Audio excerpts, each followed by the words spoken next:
Welcome to your retirement discussion with the Fortune Knowledge Group. I'm Myron Kandel, and here with me are four leading financial advisors from across the country. Craig Moser of Winston-Salem, North Carolina.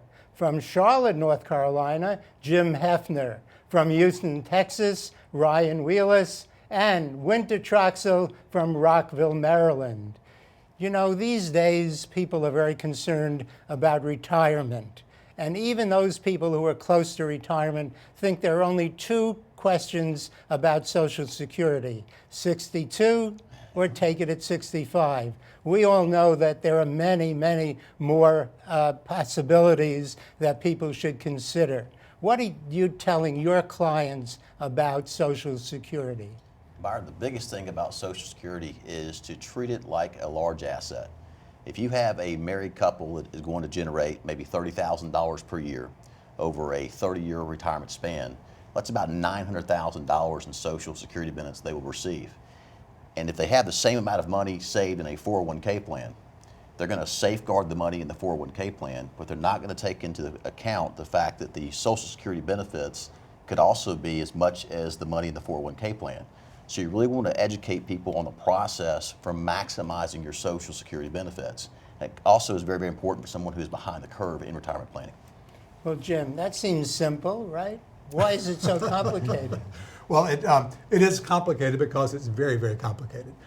There are so many choices to make for every different situation.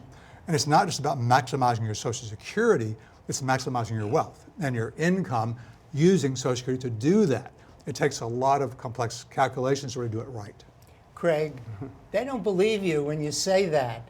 They say, wait a minute, my decision is, do I start at 62 or do I start at 65? How do you answer that? And the answer may be, you start at 62 or start at 65. But once you do measurements and do analytics to decide, okay, here's what you have as far as accumulated assets, here's what you have from incomes, whether it's Social Security or a pension, then you're able to look at that and give people options on how they can make that decision. There's no pat answer. That's the answer. And so we have to do work for them and evaluate how things are going to play out, and then give them options so that they can make a quality decision based on facts. In winter, sometimes you tell them wait till 70, right? Yeah, I mean, it's what we'd like our clients to do is bring in, like Ryan was saying, bring in the Social Security as an asset like a 401k, like an IRA. And most of the time people come to us and they say, well, what do I do with my Social Security? And they treat it like it's on its own island. And we say, well, if you take Social Security at 62 or full retirement age or 70, you're making a decision with lost opportunity cost, right? So if I have two assets, I have a 401k and I have Social Security, and I decided to take my Social Security early, there's a lost opportunity cost, a higher payout later. Well, let's measure that against when we withdraw from our 401k. And what we want our clients to do is take the option that's going to cost them the least amount of money. What you guys are saying is your clients need advice. Absolutely. Yeah. Absolutely. The adage of, I want to get my Social Security benefits as fast as I possibly can because I may not live long enough to break even at age 80, 81, 82, or 83, it goes out the window because what people don't realize is Social Security is not about the number that you see on your statement from Social Security. It's actually about the amount of money that you keep in your bank account, right? And furthermore, it's also about what's left behind for your loved ones. Oftentimes we plan and we don't think about, hey, the husband will likely die first. That's statistical, right? Well, if the husband has a larger Social Security benefit, the wife will inherit that Social Security benefit going forward. And oftentimes that's not thought about in the Social Security planning process. Craig, some of the younger people really are worried more than the older ones that Social Security won't be around when they come to retire. To me, I think that's a given. It's going to be around in one form or another. What do you say? Well, I tell them that it will be different than what my parents had.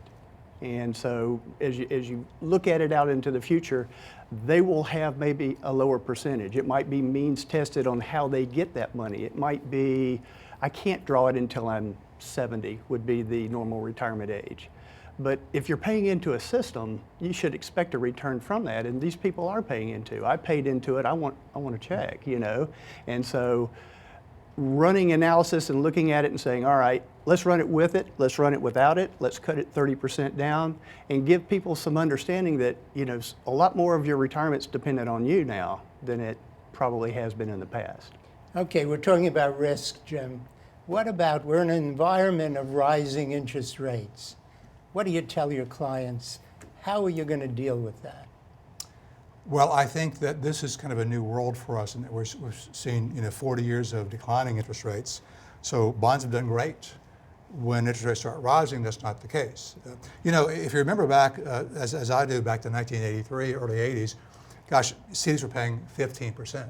So what an easy decision to do with retirement, put it in CDs. Today you get 2, right? So, or 3, or whatever it may be. It isn't much. So we have to have some kind of investment vehicles that can really provide us the income that we need when we need it, regardless of what interest rates do. Ryan, are they concerned about, they lived through years when interest rates were virtually nil, certainly on savings and money market funds and so on. How should they look forward? Well, the bottom line, Myron, is you've got to look at ways to position money to provide you income in your golden years. Retirement's not about how much money you have, it's about how much income you have. And there are ways out there available to the retirement population today that will allow them to generate an income stream as long as they have breath in their body, regardless of what happens with the stock market, the economy, or interest rates. And it takes an education process to go through to learn about those options. Well, Craig, market corrections, you lived through a few of them, right? Right. Your clients worried about that? Oh, yeah. I mean, if you look at this century, from 2000 on, we've had 2 major dips. And we're at all-time highs now. There's been a ton of money shoved into the system.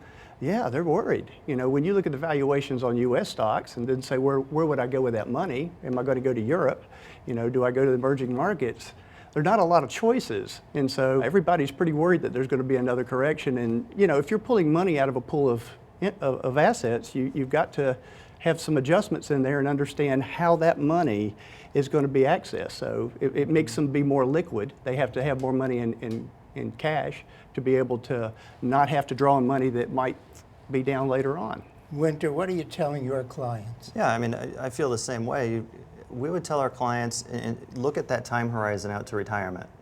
As we get into that 7 to 10 year window to retirement, to the point where we can't take on a full market cycle again because of when retirement's coming, and we want them to start segregating their assets, just as Craig was saying, and we want to create time horizons.